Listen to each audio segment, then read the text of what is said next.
naman akla. Narito tayo ngayon upang matunghayan ang napakainit, nagbabaga at talaga namang usap-usapan at maraming pinakainaabangan na issue ni Ate Erica. Sa pagpapatuloy ng ating istorya ay sinasabi nga ni Kalingap Val Santos Matubang na ang mga tao daw at ang mga Kalingap Angels o mga tao na tutulungan ng Kalingap ay sagana daw talaga yan sa tulong. Kung hindi man sa pera ay sa mga pagkain at package na pinapadala ng mga sumusuporta sa kanila dahil din sa pag-vlog sa kanila ng Kalingap.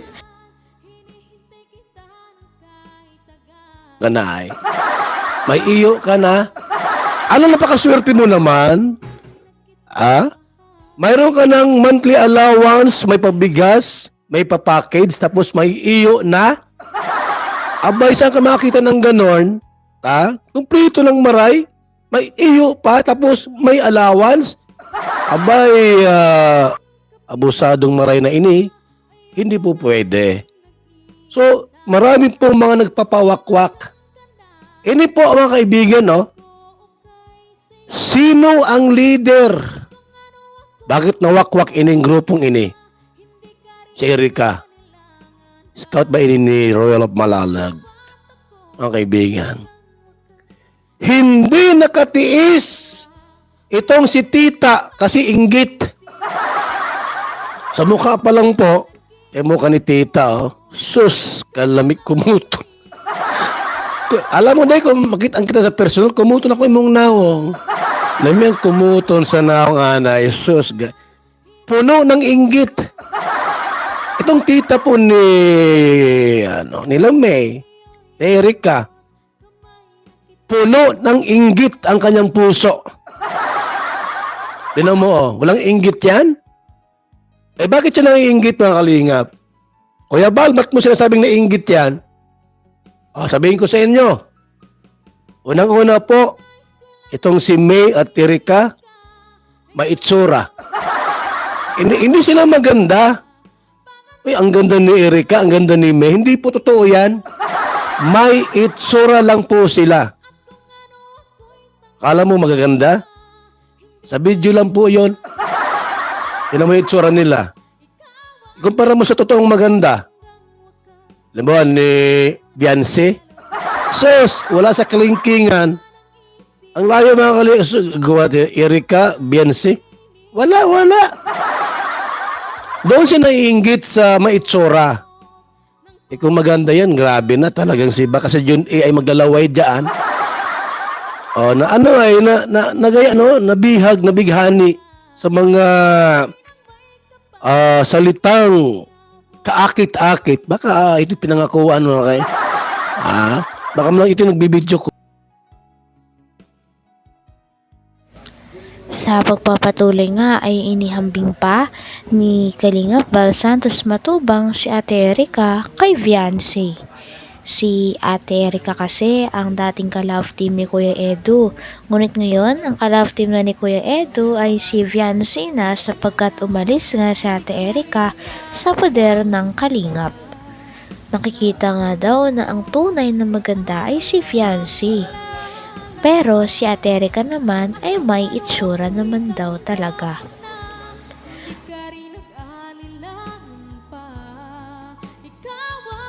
Baka ito pinangakuan mo kay. Baka mo lang ito nagbibidyo call baga. Hindi mo alam, nagbibidyo call ini. Nabighani baga si John A. Yung pirang pinagkatiwala kay Kalingap Rab na kalahating milyon. Binawi. Kung ikaw ay totoong tao, baka bading ka, John A. Hindi ko ito kilala ay. Baka hindi kumukha ni Sangkay. Baka ba ding ito mga Kalingap, no? Itong si John A. Binawi po yung 500,000. Walang isang salita. Walang word of honor. John A, bayot ka ba? O sa akin mo ginawa yan? At halimbawa ay, Kuya Bal, ito yung yung kalahating milyon sa pabahay ni Erica. Hindi mo na mababawi sa akin yan. Bakit po? Re-resibuhan kita ng foundation. Okay, sampal kong resibo sa mukha mo, Jun A. Yung masabi ka, ay, Kalinga Prab. Bakla talaga. Kalinga Prab, kukunin ko yung kalahating milyon. Mabait si Kalinga Prab, mga kaibigan. Ubod ng bait. Wala siyang sasabihin. Bakit po? Hindi po. Ibibigay niya. Kung sa akin yon, sampal kong resibo sa'yo. Kalahating milyon? Babawiin mo? Hindi mo na makuha sa akin yon. Kahit idemanda mo pa ako, resubuhan kita ng back to back. Pasalamat ka at kay Kalinga Prab mo binigay yung 500,000, yung kalahating milyon. Bakit na bago pong isip, mga kaibigan? Noon po, sabi ko, bakit binawi? Anong dahilan? Mayroon bang something? May mali ba sa amin sa Kalingap? Bakit babawiin yung kalahating milyon? May nagsulsul ba? At binawi yung pera? Isang malaking katanungan po, mga Kalingap, mga kaibigan. Kung bakit binawi. Yun pala po. Sabi nga ni Kalingap Val Santos Matubang na marahil ay inggit lang daw talaga ang tita ni Ate Erica at ni May kay Ate Erica at kay May. Ito ay una sapagkat magaganda daw ang dalawa niyang pamangkin. Kahit naman daw hindi sabihin ng tita nila na naiinggit ito, ay halata naman daw talaga. Ito ay dahil marami daw pera sila Ate Erica at si May kumpara sa kanilang tita na sinisiraan sila. Itong dalawang tabian, ining si May at Erica, collaboration po. Nagsusulsulan.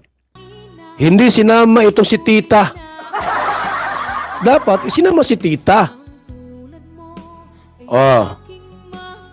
Siniraan niyo pa si tita. Na scammer. Tuloy, lumabas yung bahaw ninyo. Yung mga po, mga kaibigan, no?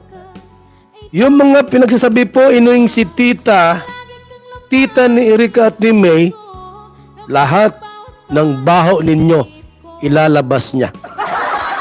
Dahil sa inggit. Inggitira ka ay. Yung mukha mo, di mapagkatiwalaan. Kung totoo yan, Kuya Bal, hindi ako nainggit doon sa dalawa. Ano ako? Ni 5, wala akong nakatanggap. Inggit ka lang. Inggit yung mukha mo. Kumuto na ako yan. Kung hindi ka nainggit, sige daw. I-text mo ako. 0929-113-2469. Kung di ka naiinggit. Nagulang ko. Yan o. Kapal ng muka. Yan o. At yung sinasabi pati din yun na Data yan. kami nakapalibot kay Erica. Mm. Upal ng aso, never kami nagpalibot dyan kay Erica. Diyos. Missing kong duling, wala. Wag mo akong... Ay, kumuto ng mukha. Naong ni mo, day. Nising kong duling, wala kaming kunuha. Inggit ka lang. Ha? Bigyan mo tuwa. Kaya wag niyo kami sasabihan na nakapalibot kay Erica. Hindi kami pinalaman niya sa palad niya. Kaya wag niyo yung sasabihin. Dahil umpisa pa nang makuha si Erica na ma-vlog yan si Erica, sama-sama kami dito. Sino ang nagagastos ng gastusin sa bahay? Sino ang nagpapakain sa kanila nung wala pa sila? Sino? Ikaw? Kaya wag kayo magawa-gawa ng Buwang na. dada ng dada na wala namang kayong mga alam. Wala nang alam. Ha? Naninimot kayo ng mga balita na mali-mali. Sino yung... Mga sinungaling. Hanggang dito na lamang muna ang ating napakainit, nagbabaga, pinakainaabangan at usap-usapan na latest issue ni Ate Erica. Maraming salamat sa inyong panonood. Hanggang sa muli. Bye!